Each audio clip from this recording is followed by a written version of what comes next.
For over 2.5 centuries, the Qing dynasty ruled the largest empire in Chinese history.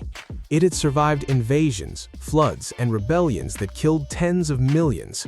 But in the span of a single generation, it was gone. Not brought down by any single army or any single betrayal, but by the slow unraveling of a world that no longer made sense. What broke the most powerful dynasty in Asia?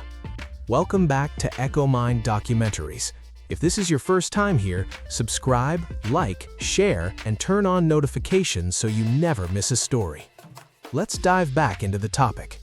At its height, the Qing dynasty ruled over 4 million square miles of territory, governed more than 400 million people, and commanded a civilization that had endured for millennia. It was, by any measure, one of the greatest empires the world had ever seen. And then, it fell. Not overnight, not in a single battle or a single betrayal, the Qing Empire fell the way great things often do, slowly, then all at once. Through the accumulation of pressure from without and decay from within, through the collision of a world that was changing faster than any emperor could comprehend. This is the story of how that fall happened. The Qing dynasty was founded in 1644, not by the Han Chinese who had built most of China's great dynasties, but by the Manchu people from the northeast, from the cold forests beyond the Great Wall. They came not as destroyers, but as inheritors, absorbing the institutions, the language, and the rituals of Chinese civilization while maintaining their own distinct identity at the top of the imperial hierarchy. For the first century and a half, the arrangement worked brilliantly. The Kangxi Emperor, the Yongzhen Emperor, and the Qianlong Emperor presided over a period of expansion, prosperity, and cultural achievement that historians would later call the High Qing. Borders were extended deep into Central Asia. Trade flourished. The population exploded. To the Qing court, the mandate of heaven seemed firmly in place. But beneath the surface, pressures were already building. China's population had grown from roughly 150 million in 1700 to over 300 million by the early 1800s. The land could not keep pace. Famines became more frequent. Peasants who had once farmed enough to sustain their families found themselves scratching at exhausted soil, sliding slowly toward destitution. The Qing state, vast and bureaucratic, struggled to respond. Corruption had seeped into the administrative machinery. Local officials who should have managed granaries and flood controls were instead lining their own pockets. The emperor sat in the Forbidden City, surrounded by ritual and ceremony, often insulated from the scale of the crisis unfolding in the countryside.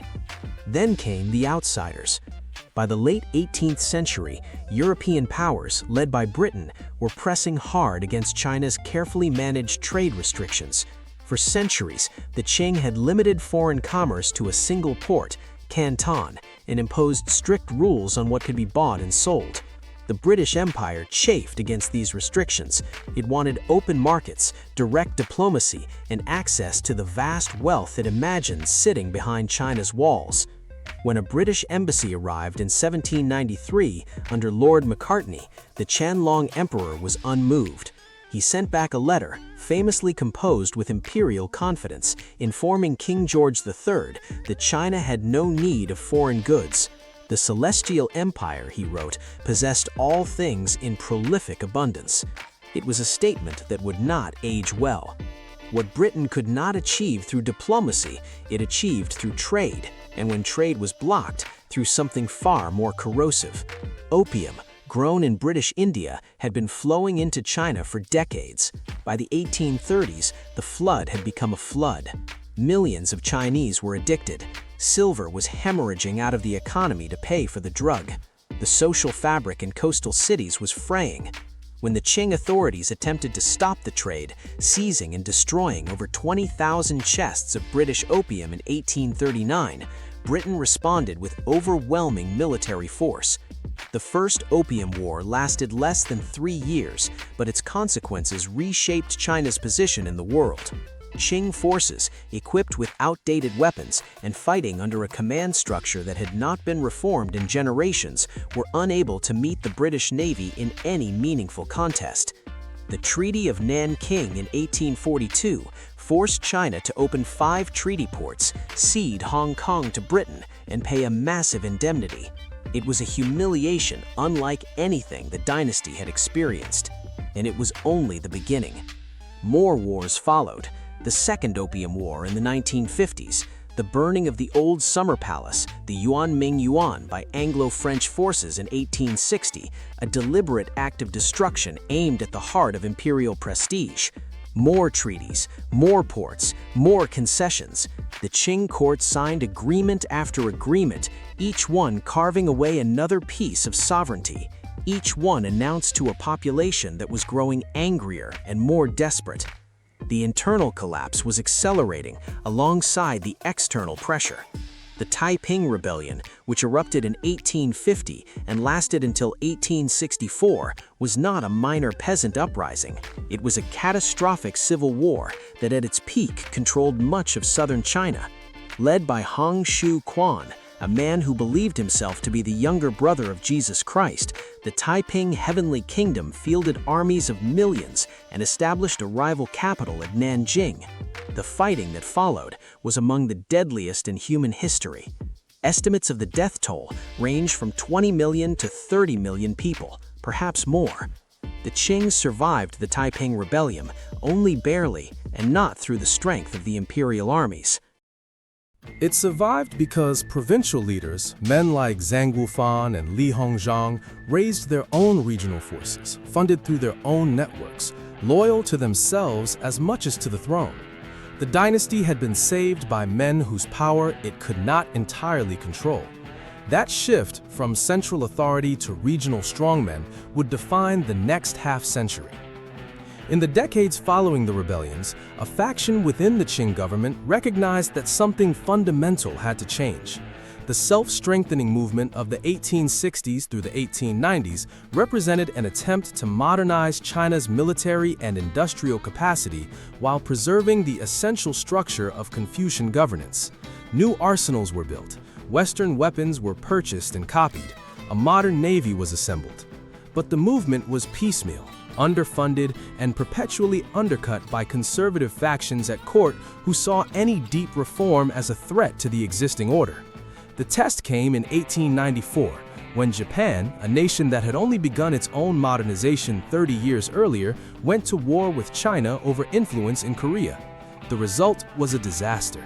China's northern fleet, the pride of the self-strengthening movement, was annihilated at the Battle of the Yalu River. Japanese forces swept through Manchuria and the Shandong Peninsula with ease. The Treaty of Shimonoseki in 1895 forced China to cede Taiwan, pay a crushing indemnity, and recognize Korean independence. Japan, a country that China had historically regarded as a peripheral civilization, had thoroughly defeated the Middle Kingdom. The shock reverberated through every layer of Chinese society. A new wave of reformers emerged, centered on the young Guangxu Emperor and his advisor Kang Yu-wei. In 1898, they launched the 100 Days Reform, a sweeping attempt to transform Qing governance along modern lines. New schools would be established, the military would be rebuilt, the bureaucracy would be restructured. It was the most ambitious program of change the dynasty had ever attempted. It lasted 103 days. The Empress Dowager Cixi, who had wielded real power behind the throne for decades, moved against the reformers in a coup. The Guangxu Emperor was placed under house arrest, where he would remain until his death. 6 of the leading reformers were executed. The reform edicts were rescinded. Cixi's preference for managing change carefully, on her own terms, reasserted itself over the urgency that the reformers had felt. But the world would not wait for careful management.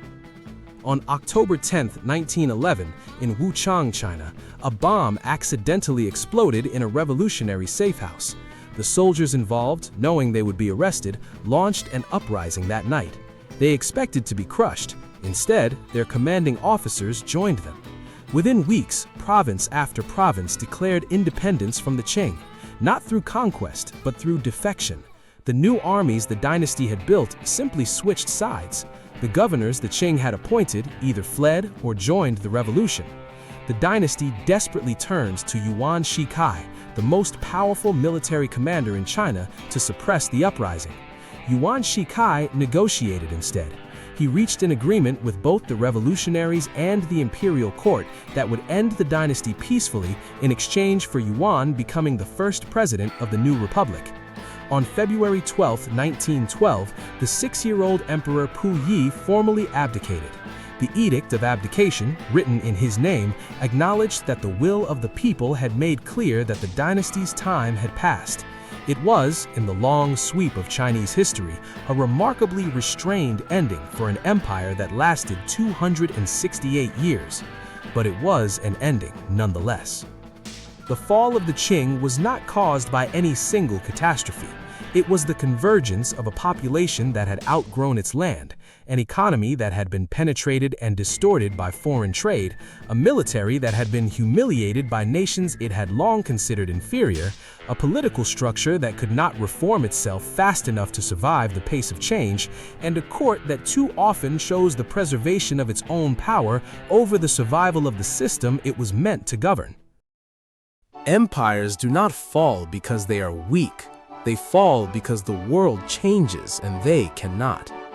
The Qing had ruled one of the great civilizations of human history, but the 19th century asked questions that no dynasty built on the logic of the 18th century could adequately answer. Questions about sovereignty, about nationalism, about the relationship between a state and its people. Questions that the Forbidden City, sealed behind its red walls and its ancient ceremonies, was simply not built to hear. When the last emperor stepped down, he left behind not just a dynasty, but an entire way of imagining what China was and who it belonged to. What came next, the Republic, the warlords, the revolution, the century of transformation, that is another story. But it begins here, with the slow, irreversible unraveling of the last great dynasty of China.